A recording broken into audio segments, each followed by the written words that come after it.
Hello students. अभी अपन जो मैं सॉल्व करूंगा क्वेश्चंस वो हैं simple choice questions of exercise 4B of chapter atomic structure, right? Okay, तो अभी अपन स्टार्ट करते हैं।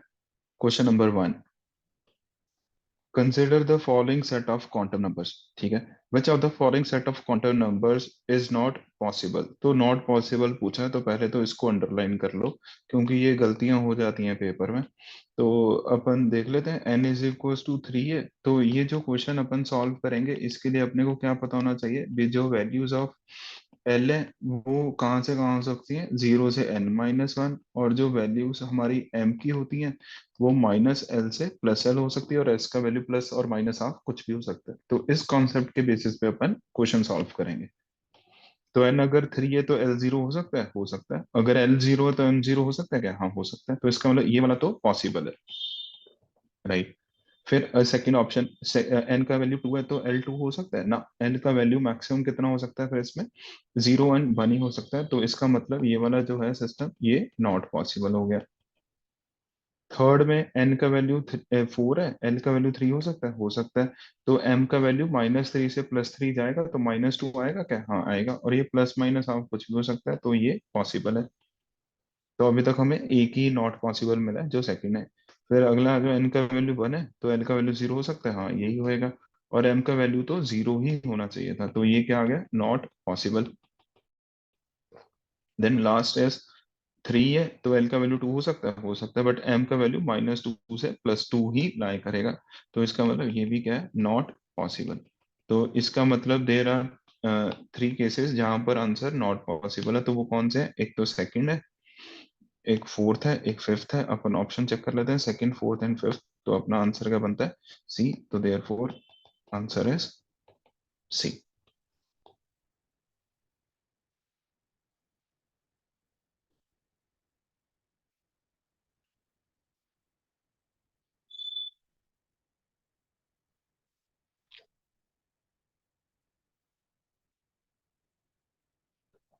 Question number 2, which of the following set of quantum number is correct. तो इसमें करेक्ट बताना है फॉर एन इलेक्ट्रॉन जो किसमें प्रेजेंट है, 4f ऑर्बिटल में। 4f ऑर्बिटल के लिए अपने को पता है n का वैल्यू तो 4 हो गया, और l का वैल्यू क्या हो गया, 3। पहले तो n का वैल्यू 4 और l का वैल्यू 3 देख लो, इसमें है क्या ना, इसमें नहीं है। बी में है क्या, नो इसमें भी नहीं है, एल का वैल्यू 3। तो भाई सी दिख रहा है और डी दिख रहा है, तो आंसर सी या फिर डी में से कुछ होएगा। ओके, फिर इसके बाद एम का वैल्यू +1 हो सकता है, हो सकता है। अगर 3 का वैल्यू ये है तो एल का वैल्यू 3 है तो एम का वैल्यू +4 हो सकता है क्या, नो। तो आंसर क्या आ गया, सी आ गया। तो देयर फोर करेक्ट है option number 3।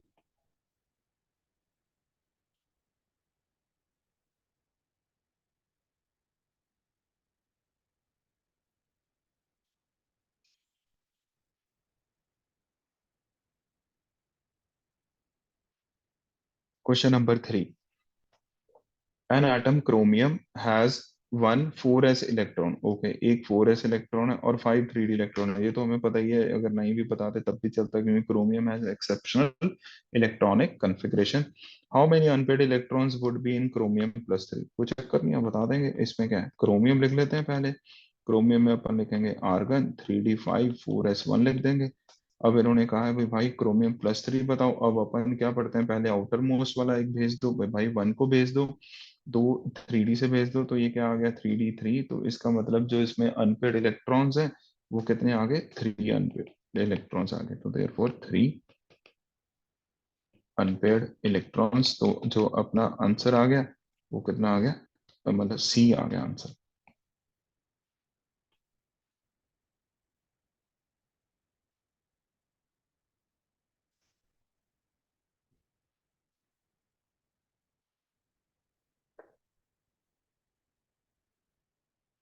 Question number 4, uncertainty in the position of an electron moving with a velocity जो 300 मीटर पर सेकेंड से accurate up to 0.001% will be. Okay, uncertainty in the position बताना है पहली बात तो।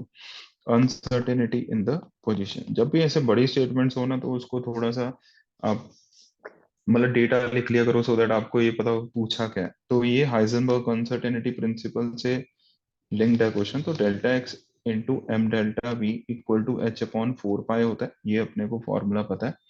ठीक है, तो पहले अपन डेटा लिख लेते हैं, अपने को क्या क्या गिवन है। अपने को मास गिवन है विच इज 9.1 इंटू 10⁻³ राइट। अपने को वेलोसिटी गिवन है, और तो डेल्टा वी पता होना चाहिए। तो डेल्टा वी क्या होएगा, 0.001% ऑफ 300 मीटर पर सेकेंड।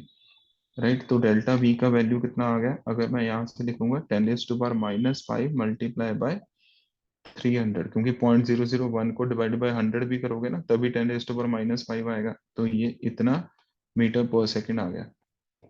तो delta V comes out to be 3 × 10⁻³ आप वैल्यू पुटअप करना। ठीक है, और m का वैल्यू क्या पुटअप करना है, 9.1 इंटू 10⁻31। जितनी भी वैल्यूज हैं वो सारी की सारी अपन SI यूनिट्स में रखेंगे, सो दैट अपना आंसर SI यूनिट में आ जाए, और SI unit of delta x क्या होएगा, मीटर्स होएगा। राइट, ठीक है, तो यहाँ पर अगर आप सारी वैल्यूज पुटअप करोगे, h अपॉन 4 पाई, यहाँ पर m डेल्टा v लिख दोगे। ठीक है, और h का वैल्यू तो अपने को पता ही है कितना पुटअप करना है, 6.625 इंटू 10⁻34। ठीक है, जूल सेकेंड, ये वैल्यू पुटअप कर देंगे तो अपने पास इसको सॉल्व करने के बाद जो आंसर आएगा वो मीटर्स में आएगा। राइट, और जो आंसर बनता है इसका वो बनता है 1.92 इंटू 10⁻², विच कम बेसिकली 1.92 इंटू 10⁻² मीटर्स। तो देयरफॉर जो ऑप्शन मैच करेगा वो आपका बी करेगा। बस इसमें ये ध्यान रखना होता है भी, आप सारी वैल्यूज SI यूनिट्स वाली पुटअप कर देना। ठीक है, इन्होंने वैसे h का वैल्यू यहाँ पे 6.63 भी दिया है, तो आप वो भी कंसिडर कर सकते हो। ठीक है, आपका आंसर इसके लगभग ही आएगा, तो कोई बड़ी बात नहीं है।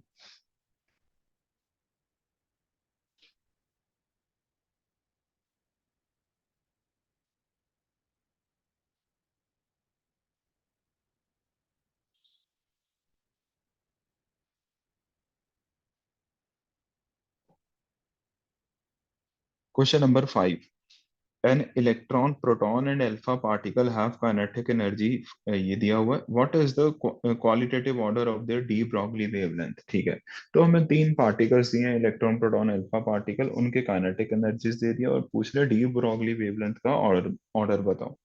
तो ये क्वेश्चन डी ब्रॉगली वेवलेंथ है, तो पहले अपन यहाँ पर इलेक्ट्रॉन लिख लेते हैं, यहाँ पे प्रोटॉन लिख लेते हैं, यहाँ पे अल्फा पार्टिकल लिख लेते हैं। अल्फा पार्टिकल क्या होता है, हीलियम+2 होता है। और अल्फा पार्टिकल में अपन क्या पढ़ते हैं, mass of alpha particle is equal to 4 times the mass of proton. Right, ठीक है, इसका जो काइनेटिक एनर्जी है, मतलब सभी का काइनेटिक एनर्जी लिख लेते हैं। इलेक्ट्रॉन का 16 E है, प्रोटॉन का 4 E है, और जो अल्फा पार्टिकल है वो E है। ठीक है, let the mass of electron M, E, M, P and M alpha, ये हो गया। और सभी का जो डी ब्रॉगली वेवलेंथ है वो अपने को देखना है, उसके बारे में कमेंट करना है। तो अगर मैं यहीं पर ही लिख दूंगा लैम्डा ई। देखो अपन क्या सीखते हैं भी, how do we write the de Broglie wavelength in terms of kinetic energy. It is equals to delta H upon under root of 2m times of kinetic energy. तो ये क्या आ जाएगा, h upon under root of 2 times mass of electron into its kinetic energy which is 16 times of E। यहाँ पर lambda p का value क्या आएगा, h upon under root of 2 times mass of proton into 4 times of E। lambda alpha h upon under root of 2 times mass of alpha into E। Right, ये हो गया। फिर इसके बाद अपन इसको सॉल्व करते हैं, तो ये कितना आ गया, h upon under root of, अगर आप इसको करोगे तो 32। बेसिकली अपने को देखना है भाई कौन सी चीजें हैं जो अलग हैं, कौन सी हैं जो डिफरेंट हैं। तो h upon under root of 8 MPE। और ऊपर मैंने आपको बताया था अभी भी, जो अल्फा पार्टिकल का मास होता है, अगर मैं उसको प्रोटॉन में लिखना चाहूंगा तो 4 टाइम्स लिखूंगा कि नहीं, यस। तो इसको 4 टाइम्स अगर मैं प्रोटॉन में लिखूंगा तो क्या लिख दूंगा, h upon under root of 4 into 2 कितना हो गया, यहाँ पर लिखूंगा ना यार 4 into 2, तो 4 into 2 कितना हो गया 8। 8 times mass of proton into e. तो यहाँ से अपन ये देख पा रहे हैं भी जो हमारा लेमडा पी है और लेमडा अल्फा है वो तो क्या आ गए इक्वल। तो लेमडा पी और लेमडा अल्फा अप्रोक्सीमेटली क्या आ गए इक्वल। अप्रोक्सीमेटली क्यों लिखे हैं, क्योंकि बेसिकली मास ऑफ न्यूट्रॉन भी होता है, तो हमें पता है भी भाई mass of alpha is approximately equal to 4 times mass of proton, right. तो ये हो गया। अब मेरे को किनको कंपेयर करना है, अब मेरे को इन दोनों को कंपेयर करना है। इन दोनों को कंपेयर करने के लिए मैं क्या देखूंगा कि भाई जो न्यूमरेटर है वो तो क्या है दोनों में, न्यूमरेटर तो दोनों में क्या आ गया सेम आ गया। डिनोमिनेटर में अब किसका फर्क है, mass of electron mass of proton. अपन क्या पढ़ते हैं, अपन पढ़ते हैं भी जो मास ऑफ प्रोटॉन है it is equal to 1840 times of approx mass of electron. तो देयरफॉर मास ऑफ इलेक्ट्रॉन बहुत ही ज्यादा छोटी क्वांटिटी आ गई है कि नहीं आ गई है, यस। तो देयरफॉर डिनोमिनेटर जितना छोटा वैल्यू उतनी ज्यादा बड़ी। तो लैम्डा ई इन सभी से सबसे ऊपर, राइट। ये वाला रीजन क्या है, इसके इसके लिए जो रीजन है वो क्या होएगा, वो होएगा मास of proton is 1840 times mass of electrons. तो देयरफॉर जो अपना आंसर बनता है ऑप्शन से वो अपन देख लेते हैं, लैम्डा ई ग्रेटर देन। तो आंसर जो बन गया फिफ्थ का वो ए बन गया।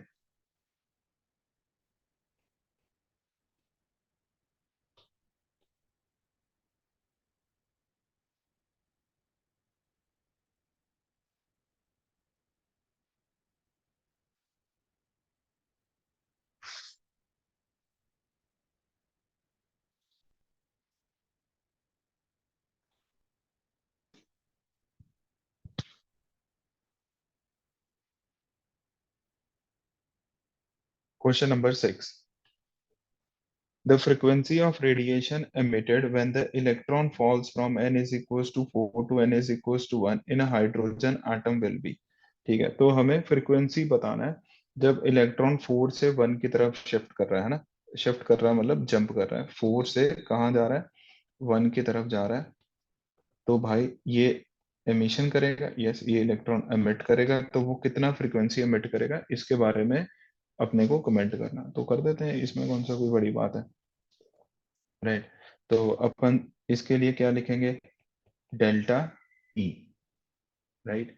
तो डेल्टा ई क्या होता है अपने को पता है, 2.18 दिया भी हुआ इन्होंने, 10⁻⁻18 into 1/n1² minus 1/n2², right. मैं पहले ही एसआई यूनिट ले रहा हूँ, क्यों एसआई यूनिट ले रहा हूँ, क्योंकि अपने को डेटा उसमें से ही कैलकुलेट करना था, ठीक है। n1 अपना हो गया भी भाई, छोटा शेल कौन सा 1 है और कहाँ से आ रहा है 4 से आ रहा है। तो ये हो गया delta E which is equals to H C by lambda. और बट हमें तो फ्रीक्वेंसी ढूंढना है तो मैं एच न्यू करूंगा, इसीलिए मैं सारे यूनिट्स एसआई में ऐड ऑन कर रहा हूँ सो दैट एच का वैल्यू मेरे को पता है जूल सेकंड में करूंगा। तो डेल्टा ई का मैंने -13.6 फॉर्मूला नहीं यूज किया, मैंने 2.18 किया है एसआई यूनिट के लिए, राइट। बस ये यहाँ से खत्म हो गया, तो मैं इसको क्या लिखूंगा, वैल्यूज पुट अप कर देता हूँ, 2.18 इंटू 10⁻⁻18। जेड का वैल्यू बनी था तो जेड स्क्वायर हो गया यहाँ पे, ठीक है। तो ये 1 आ गया, ये 1/16 आ गया, यहाँ पे h का वैल्यू आ जाएगा, ये न्यू आ जाएगा। तो यहाँ से जब अपन न्यू का वैल्यू कैलकुलेट करेंगे मतलब फ्रीक्वेंसी कैलकुलेट करेंगे, तो वो जो आएगी वो आएगा 3.08 इंटू 10⁻15 सेकेंड इनवर्स, ठीक है, जिसके अकॉर्डिंगली अपना जो आंसर बनेगा वो सी बन जाएगा।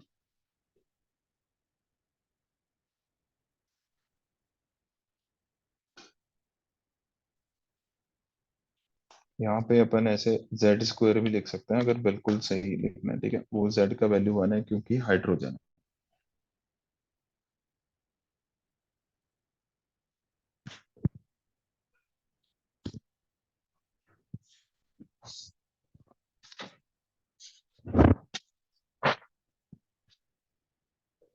Question number 7, the iso electronic pair. तो आइसो इलेक्ट्रॉनिक क्या होते हैं जिसमें सेम नंबर ऑफ इलेक्ट्रॉन्स रहते हैं, उन्हीं को अपन आइसोइलेक्ट्रॉनिक कहते हैं। तो आइसोइलेक्ट्रॉनिक देखो सीधा ही ये अपने को दिख जाता है, ये क्लोरीन है ये भी क्लोरीन है, तो दोनों में सेम इलेक्ट्रॉन्स होंगे। तो यहाँ पर जो डिफरेंस आएगा वो किस में आ रहा होगा डिफरेंस? भाई O2 माइनस में आ रहा होगा कि नहीं? O2 माइनस है, यहाँ पे F2 प्लस है, बस इसको चेक कर लो। O2 माइनस में कितने इलेक्ट्रॉन होंगे? 16 इलेक्ट्रॉन तो O2 में हो गए, एक माइनस वन के कारण तो 17 इलेक्ट्रॉन्स हो गए। और F2 प्लस हो गया, हमें पता है F2 में 18 इलेक्ट्रॉन है, एक चला गया तो ये 17 इलेक्ट्रॉन्स हो गए। तो therefore ClO2 minus and ClF2 plus जो है, it is a iso electronic. Right, तो अपना देयरफॉर जो आंसर है वो क्या आ गया?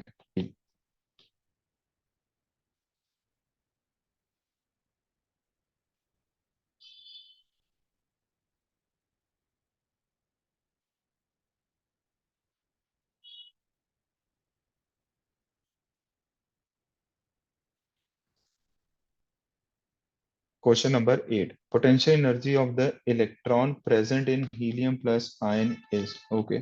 पोटेंशियल एनर्जी पूछा है इन्होंने इलेक्ट्रॉन का। पहली बात तो जब भी ये एप्सिलॉन नॉट परमिटिविटी वगैरह आपको दिखे तो इसका मतलब वो डेरिवेशन से पूछ रहा है क्वेश्चन एग्जामिनर। तो आपको पता होना चाहिए potential energy is minus of k z e square by r, जो अपन डराइव करते हैं। राइट, तो के का वैल्यू अपने को पता है क्या होता है, 4 पाई एप्सिलॉन नॉट हो गया। और जेड क्योंकि हीलियम है तो 2 आ गया, और मल्टीप्लाई बाय ई स्क्वायर कर दिया। और डिवीजन में अपन ने क्या रख दिया, आर, तो इसका आंसर हो गया -2 e square divided by 4 pi epsilon naught into r, which comes out to be option number C.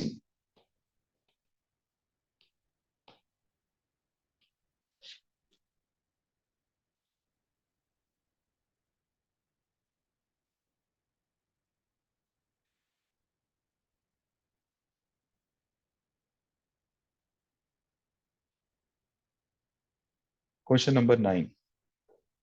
A single electron in an ion has ionization energy of equal to 2 point मतलब 217.6 217.6। What is the total number of neutrons present in one ion of it? Okay, neutrons अगर ढूंढ रहे हैं तो हमें पहले atomic number पता होना चाहिए। बेसिकली अगर मेरे को आयन पता लग गया कौन सा, तो मैं न्यूट्रॉन्स आराम से ढूंढ लूंगा।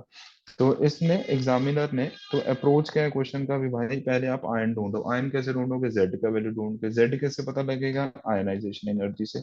हमें क्या पता है, ionization energy is equal to minus of energy of the first shell, right. तो E1 का वैल्यू अपने को पता लग गया, कितना हो गया ये, -217.6 electron volt, which is equal to -13.6, राइट, into Z square by N square. और एन स्क्वायर का वैल्यू कितना आ गया? 1 आ गया। तो यहाँ से जब अपन सॉल्व करेंगे तो जो जेड स्क्वायर आएगा वो कितना आएगा, 217.6 डिवाइडेड बाय 13.6 आएगा कि नहीं? ये आप देखोगे तो ये 16 के टेबल पर कट हो जाएगा। राइट, तो जेड स्क्वायर का वैल्यू 16 आ गया, तो जेड का वैल्यू जो आ गया 4 आ गया, तो इसका मतलब एटॉमिक नंबर 4 है। तो देयरफॉर जो हम आयन की बातें करेंगे वो कौन सा करेंगे, हाइड्रोजन हीलियम लिथियम बेरिलियम की बातें करेंगे। बेरिलियम +3 में होएगा।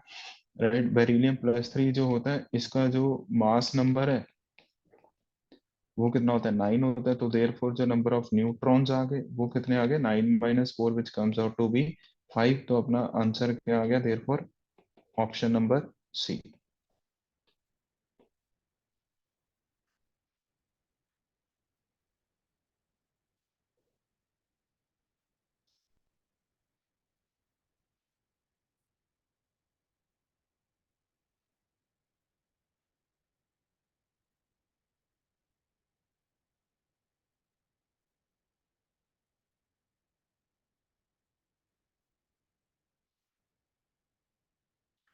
Question number 10।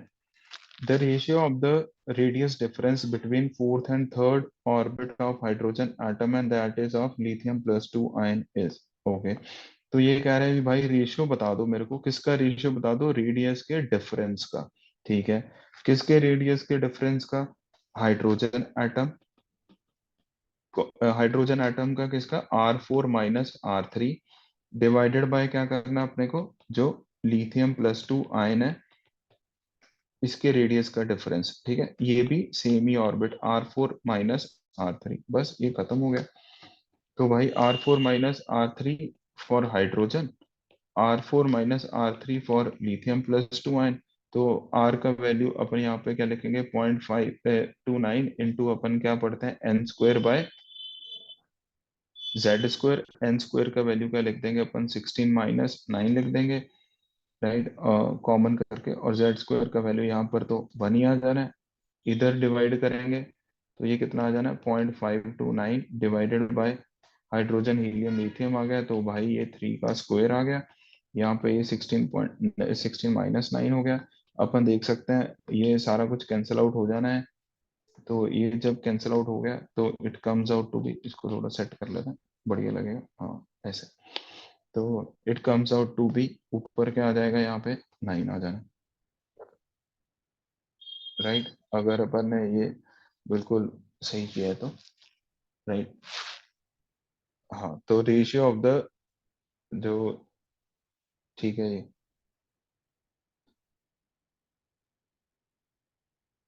तो ये डिफरेंस का रेशियो आ गया, ठीक है।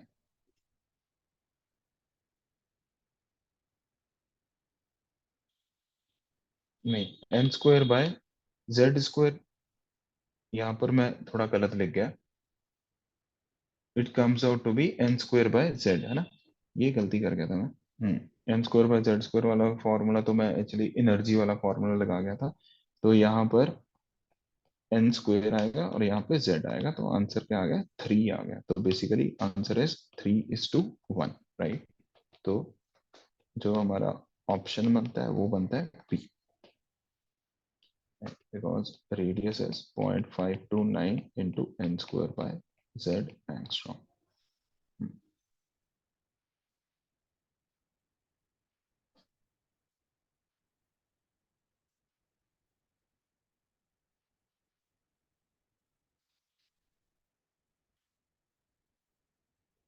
Question number 11.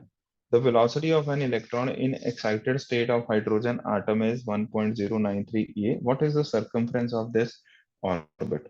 Okay, तो इन्होंने क्या क्या डेटा दे दिया, वेलोसिटी का दे दिया in the excited state of hydrogen atom, ठीक है। हमें पता है वेलोसिटी का formula is 2.188 into 10⁶ into N. वो हाइड्रोजन एटम है तो जेड का वैल्यू क्या आ गया, 1। एन, एन भी स्टेट है, एक्साइट स्टेट है वो N, तो comes out meter second square है, वेलोसिटी गिवन 1 टू बार, तो अपन दोनों।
हाँ जी, सॉरी गाइस, वो इंटरनेट कनेक्शन थोड़ा सा वीक हो गया था, राइट।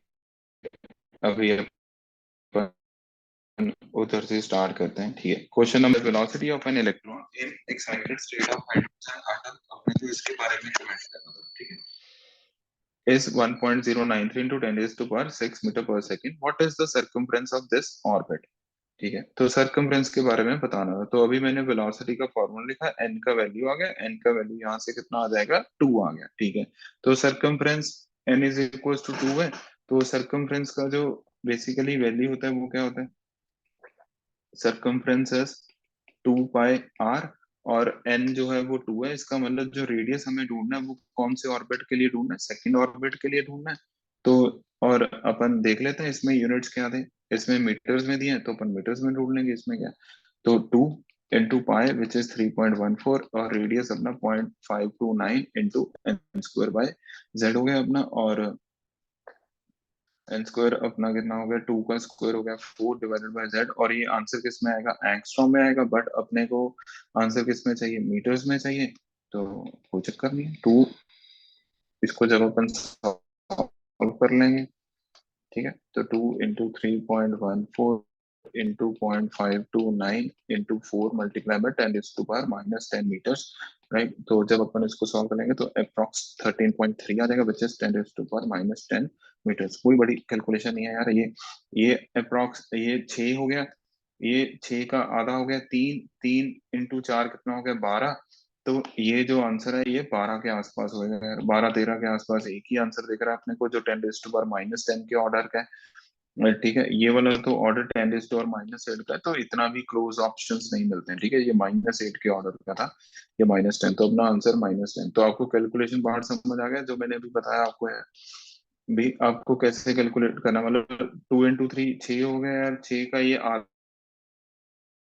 कितना, 3, 3 into 4 कितना हो गया 12 के आसपास आंसर है, बस खत्म। राइट, तो सरकमफ्रेंस इतना आ गया, तो इससे जो ऑप्शन मैच कर रहा है वो सी कर रहा है।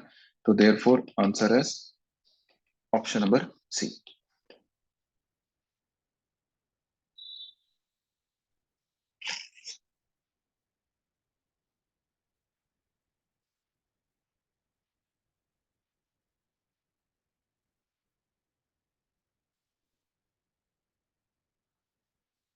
Question number 12, if radiation corresponding to the second line of Balmer plus 2 ion knocked out electron from first excited state of hydrogen atom, then kinetic energy of the ejected electron would be। ठीक है, यहाँ पर ये question ये कह रहा है, अभी अगर जो रेडिएशन है, ठीक है, second line of Barmer series of lithium plus two ion, right भी भाई, अगर मैं लिथियम प्लस टू आयन के बारे में कमेंट करूं और लिथियम प्लस टू आयन का जो सेकंड लाइन बना दूं बार्मर सीरीज, बार्मर सीरीज अपनी एनएस इक्वल टू 2 वाली होती है, इसका सेकंड लाइन किधर से बनता है, एनएस इक्वल टू 4 से, ये होता है सेकंड लाइन, राइट। 4 से 2 वाला ये सेकंड लाइन, इसमें जो रेडिएशन है, मतलब इसका करस्पॉन्डिंगली जो एनर्जी है, ये क्या करता है, ये नॉकआउट कर देती है किसको, इलेक्ट्रॉन को, जो किसमें प्रेजेंट है, फर्स्ट एक्साइटेड स्टेट में, जो first excited state of hydrogen atom में प्रेजेंट है। फर्स्ट एक्साइटेड स्टेट का मतलब भी भाई ये एन एस इक्वल टू 2 हो गया। अगर मैं हाइड्रोजन एटम के लिए बातें करूं तो ये उसमें इलेक्ट्रॉन है, तो उसको अपन ने कितना एनर्जी दे दिया, मान लो ये ई एनर्जी है, ठीक है, ये डेल्टा ई एनर्जी था, तो इतना एनर्जी अपन ने इसको दे दिया। तो अभी आप बताओ जब ये बाहर जाएगा तो इसके पास कितना काइनेटिक एनर्जी है। तो कुछ नहीं करना है, पहले तो ये डेल्टा ई ढूंढ लो। तो डेल्टा ई अपन कैसे ढूंढेंगे, इलेक्ट्रॉन वोल्ट में ढूंढना है, तो 13.6 इंटू जेड स्क्वायर कर देंगे। 13.6 into basically formula Z square 1/n1 square -1/n2 square, electron volt वाला लगा देंगे। तो यहाँ से जो डेल्टा ई आएगा वो आएगा 13.6 इंटू 9, और लोअर इज 2 है तो 1/4 हो गया, ये 1/16 हो गया इलेक्ट्रॉन वोल्ट, राइट। जब अपन इसको एनर्जी को सॉल्व करेंगे तो it comes out to be 22.95 electron volt, ठीक है। तो हमने इसको इतना एनर्जी प्रोवाइड किया, ठीक है। इन द सेकेंड सिनेरियो, अब इतना एनर्जी किसको दे दो, हाइड्रोजन एटम का जो इलेक्ट्रॉन है सेकेंड एक्साइटेड स्टेट में पड़ा है, उसको दे दो बस, और कुछ भी नहीं करना अपने को। तो हम क्या लिखेंगे भाई, इसको कितना एनर्जी मिल गया, 22.95, ओके। एनर्जी जो इलेक्ट्रॉन के पास ऑलरेडी है वो E2 है, which is equal to second वाले में अपने को तो वैल्यू भी याद होती है कितनी थी, 3.4 इलेक्ट्रॉन वोल्ट।